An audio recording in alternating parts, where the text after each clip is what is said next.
Hey guys, Jester here.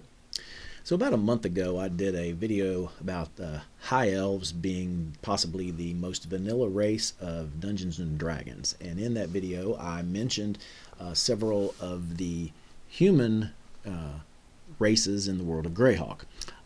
In that video I had several comments, one asking me to do other videos about the races of the World of Greyhawk. So per that request, that's what this video is going to be about. So we're going to start off with the beginning, a guide to the World of Greyhawk. In this lists the different races and gives descriptions of them, as well as what they dressed like and so forth. So going to page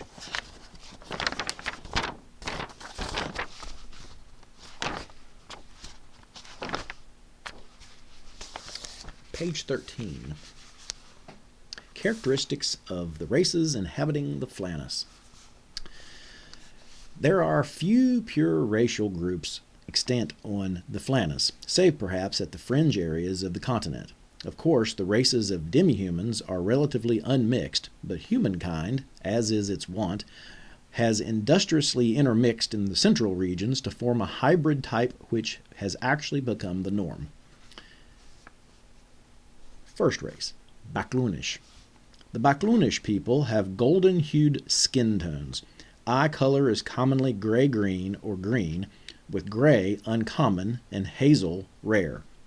Hair colors ranges from blue-black to dark brown. Ekbir, the Tiger Nomads, Ul, and Zeef typify the straight Bakloonish strain. The wolf nomads are intermarried with the rovers of the barrens, so they show the darker Flan blood. Ket is so mixed with Sul and Iridian blood as to be the least typical of the Bakloonish race, for the people of Ket are pale yellow or golden brown or tan in skin color, with virtually any hair possible save the lightest yellows and reds.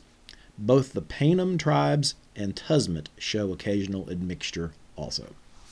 So what the Bakloonish people are, if you find the World of Greyhawk map, which mine is pinned up here on the wall here, so I don't want to have to take it down. It's very fragile. It could get destroyed. But you have the two maps.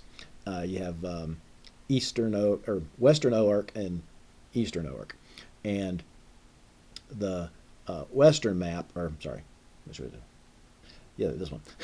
The Western map, if you go off the edge of that, past the Sea of Dust and the Dry Steps, the Bakloonish people originated from that area there. And the Sul to the left of that as well. They migrated over into those two now barren areas, respectively, and had a war. And in that war, they destroyed both civilizations, with several of the inhabitants of each race escaping. And so they migrated east into the rest of the Flanaess, and the rest is history.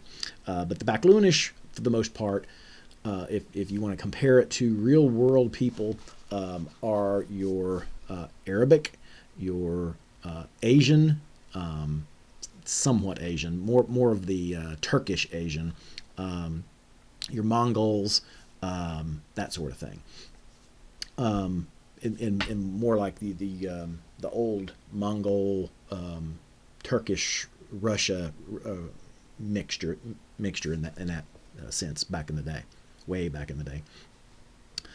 So that's pretty much what you got. The more west you go, the more Alibaba and Sinbad and that sort of thing you get, with genies and all that sort of stuff. And the more east you go, you start finding them to be more Mongolish and Russian and that sort of thing. All right, the next one, the Flanner. The Flan race have a bronze-colored complexion. This varies from a lighter, almost copper shade to a very dark tone, which is deepest brown. Eye color is commonly dark brown, black, brown, or amber in declining order of occurrence. Hair coloration is black, brown-black, dark brown, or brown. Also, Flanner tend to have wavy or curly hair. People of the Duchy of Tin are pure Flan, proud of their bronze color. Geoff and Steric, despite mixture, show strong Flan racial influence. The rovers of the Barrens are the copper-toned sort of Flan, although the western tribes show the golden skin color of the Baclunish due to interbreeding with the wolf nomad tribes. The people of the Hold of Stonefist and the citizens of the Theocracy of the Pale are primarily hybrids, the former Flan Sul, the latter Flan Iridian. The inhabitants of the Pale are particularly handsome. Your Flan,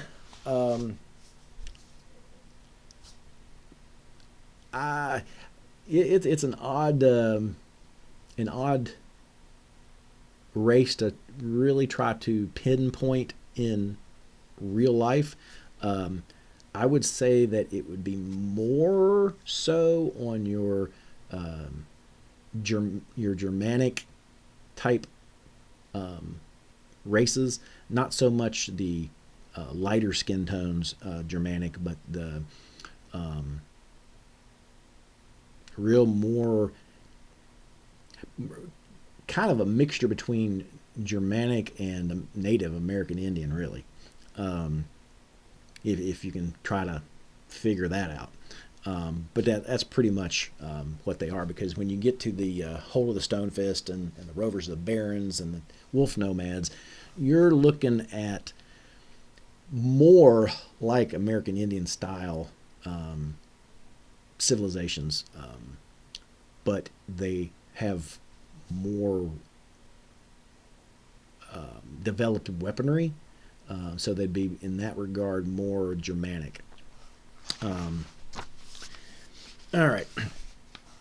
Then you've got the Iridians.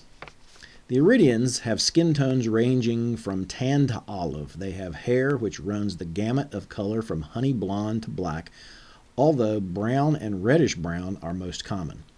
Likewise, eye coloration is highly variable, although brown and gray are frequently seen in individuals. Unmixed Iridians, despite claims of the Great Kingdom, are most common in Furiandi, Perenland, the Shield Lands, and in the east and south in North Province, Medegia, and Unwall and Sunday.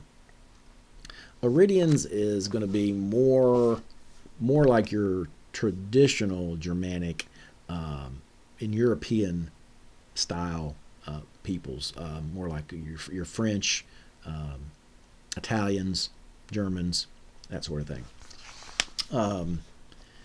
Then we've got the Sulois.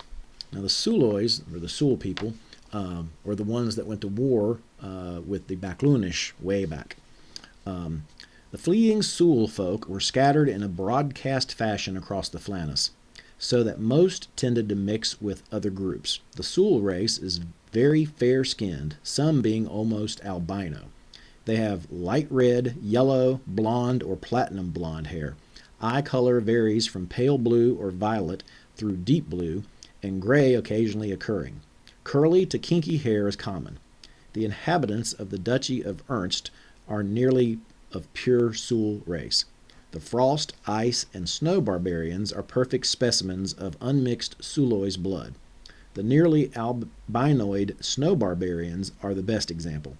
The Sul folk are quite predominant in the island groups off the eastern coast of the Flanaess, as well as on the Tilvanot Peninsula in the Scarlet Brotherhood region. Those bands that migrated into the vast Amedio jungle and Hepmanaland are also altered as to be no longer typical of the race. They are tan to brown with heavy freckling. So basically, the Sul people, which were pretty much your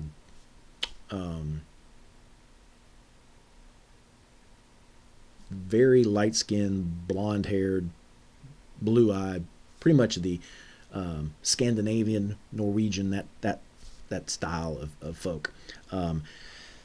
They were scattered, like it said, during the war, and they just went all over the continent.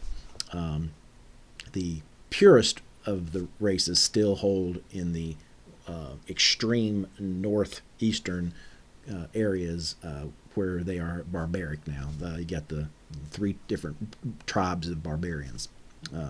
That's where they're that, and then all the way south in the Scarlet Brotherhood area. That's where your pure Sul people, for the most part, are. Other than that, they're pretty much mixed everywhere. All right.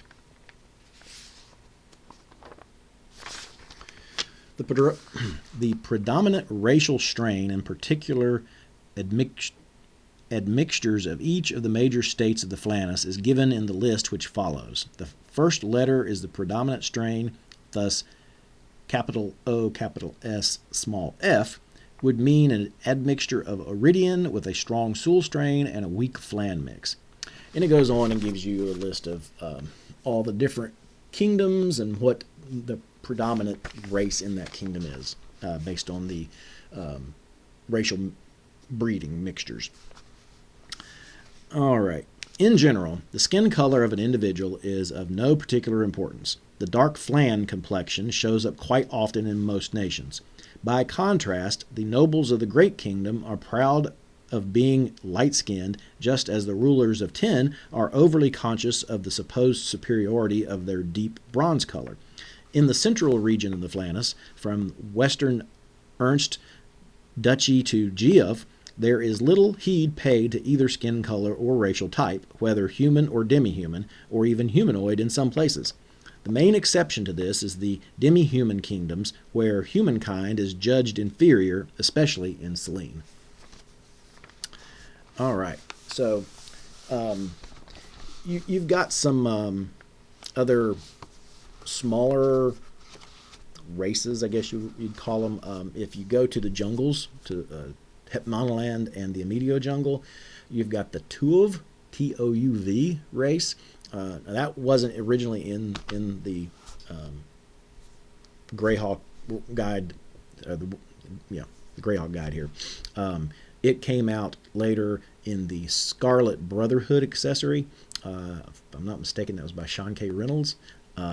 If I'm wrong, leave it in the comment section to correct me. But in any case, that's where the Tuuv peoples originated, was from that accessory book. And basically, they're more like African, sort of. Less... Well, I mean, depending on where in Hepmanaland you go, you could straight up have like our world African tribes, or you can still have the colorations of Africans, but it's less tribal and more again, more like Native American Indians, but different, more Africanized American Indians, if that makes sense. The Amedio jungle, however, is more like your Aztecs and whatever the other similar race to that is. But anyway, the ones that have gone out of existence. Like the Aztecs. But in any case, so that's pretty much what exists in the world of Greyhawk. Now, as far as their dress, how do people dress in the world of Greyhawk? Well, this tells you too. Racial and national dress. Iridians typically favor checks and plaids. Airdie and Nyrandal houses tend to wear plaids, while the southern and western Iridians favor checks, often of a diamond pattern or similar variation from the standard square. Clothing tends toward tight-legged trousers, close-fitting upper garments, and capes or cloaks.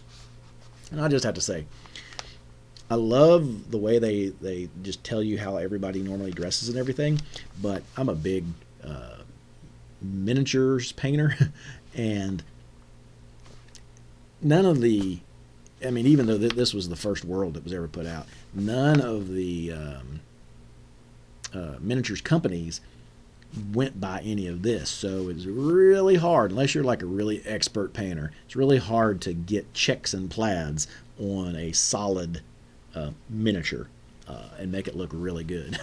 But anyway, you know, do what you can with the minis part of it. But other than that, you know, here we go. All right. Sulois folk have long used solid colors. Aristocratic houses have 2 or more such colors in their dress, so party-colored garments are not uncommon.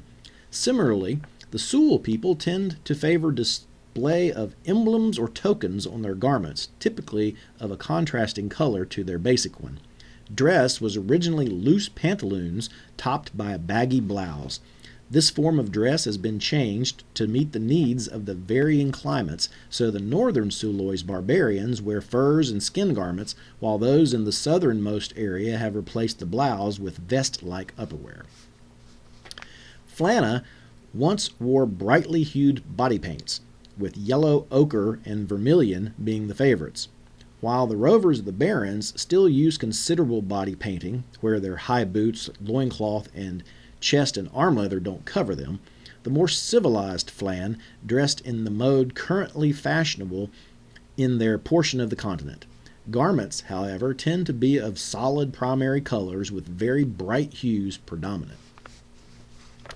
Backloonish peoples are of 2 sorts. The northern branch favors bright patterns and gaudy colors. They wear gowns and robes, or else short breeks and flowing coats. The poorer folk even wear gaudy prints, although their garments are typically a one-piece coverall with whatever additional garb they can add. The southern branch likes party colors of a more pastel hue. Their dress is complex and full of many puffs and slashes when adorned for special events. They commonly wear rough hide and cloth when traveling or at war, with shields and banners showing clan colors. Dwarven folk love shades of brown, red, and gray contrasted with a bright splash of color and picked out with as much precious metal as they can possibly wear. Leather is a favorite material, with wool being popular also. Dwarves wear clothing similar to that of the Iridians. Elves of the Sylvan ilk dress similar to Sulois, except their colors are pale tints of green, fawn, ecru, and dove gray. High elves are similar in mode of apparel, but they add blues, lilacs, and purples to the more natural forest hues of their woodland kin. Hunting and war garments are brown, russet, or tan. Gray elves wear very complex and flowing garb of pure white, sun yellow, silver, and gold Lam apostrophe. I'm assuming that's lame? Don't know. Set off by polished leather of contrasting colors and highlighted by jewels. All elvenkind wear cloaks, especially when traveling. These garments are neutral gray or gray-green. Gnomes and halflings dress in a similar fashion, often replacing their trousers with knee-length breeches. The gnomes favor more stolid colors, brown breeks, a tan blouse, green boots, and belt with a dark brown jacket or coat.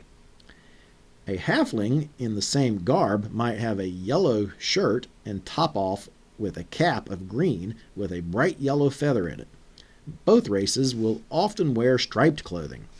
When hunting or at war, they likewise favor garb of a curiously mottled sort with greens and browns intermixed.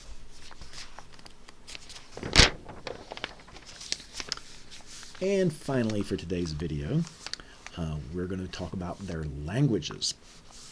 All right, ancient and current languages.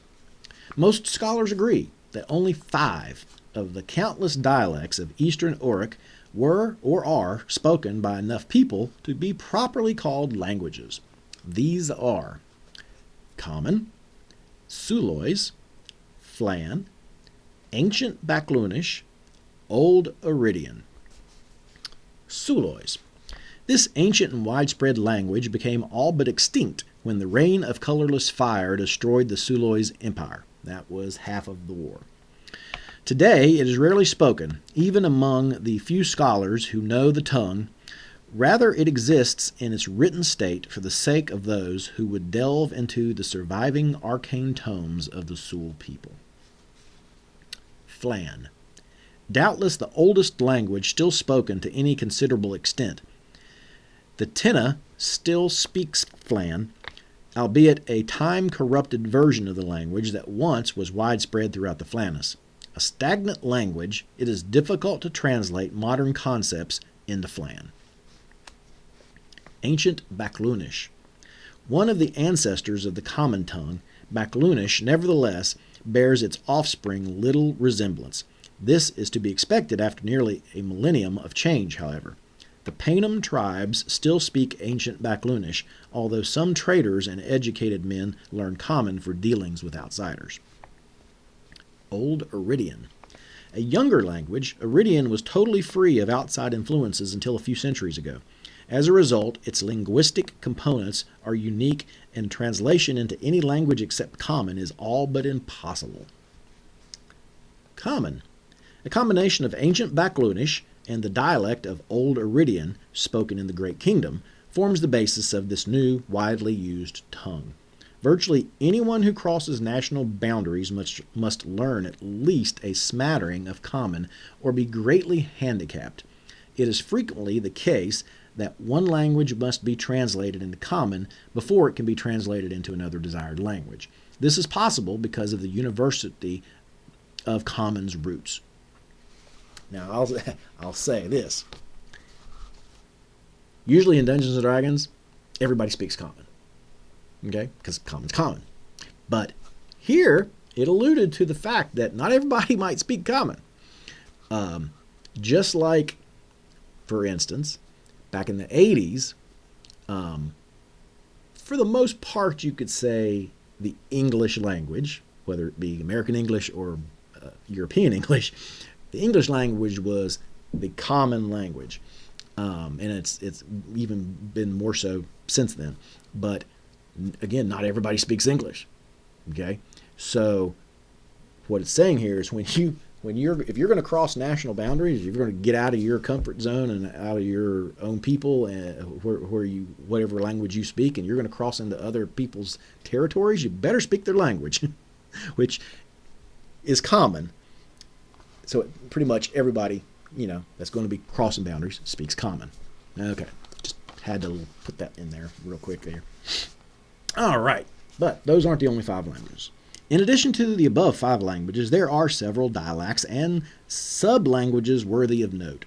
These are Feral, Nyrandese, the Cold Tongue, or Fruts, Vullandi, Keelandish, and Lindorian. Feral. What a freaking name, I swear. Feral is a now secret Iridian tribal language spoken only by officials of the Iron League. Feral is used only for command and identification purposes and thus cannot be considered an actual living language. Nyrandese. This is a High Iridian dialect of Common which is spoken in some areas of Nyrand. It is a primary language particularly for peasants, shopkeepers, and the like. Learned people almost always speak Common as well. The Cold Tongue. This dialect, also known as Fruts, is primarily Sulois with Flan admixture. It is spoken commonly by the ice, snow, and frost barbarians. It has no relation to Common, and even speakers of Sulois find it hard to understand. Vullandi. Velandi is an old Iridian tribal language spoken primarily by rural folk near the Vullandi-Velunda border. Those who speak only Common cannot understand it. Keelandish. This is a widespread dialect of Old High Iridian with local admixtures. It is spoken in areas in and around Keeland. Lindorian. This is an obscure dialect of Sulois spoken in the Spindrift Isles. It has no relation to the Cold Tongue and is a secondary language to those who speak Common. And there you have it, guys. This is the first video that I'll be doing on the races. Hope you enjoyed it. Not guaranteeing that my next video will continue the races. There might be something in between. We'll just have to see. But in any case, like I said, hope you enjoyed it. As always, hit that like, subscribe, and notification bell so that you can be notified of any time any of my videos drop. And also, so share to all your friends so that they can enjoy these videos as well. Also, if you want to help support this channel, you can always go to the About section of my YouTube channel here, or you can go to the About section of my Facebook page, James Richmond Author. Both of those locations have links that will take you to my first novel that I've written, entitled Book of Prophecies. That is a fantasy fiction novel. So if you like World of Greyhawk, Dungeons and Dragons, that sort of thing, then you will probably most definitely like the Book of Prophecies. So it comes in 3 formats. It comes in hardback, paperback, and ebook or Kindle. And so in any case, that would be greatly appreciated and would help me out immensely. So until next time, and as always, see you soon.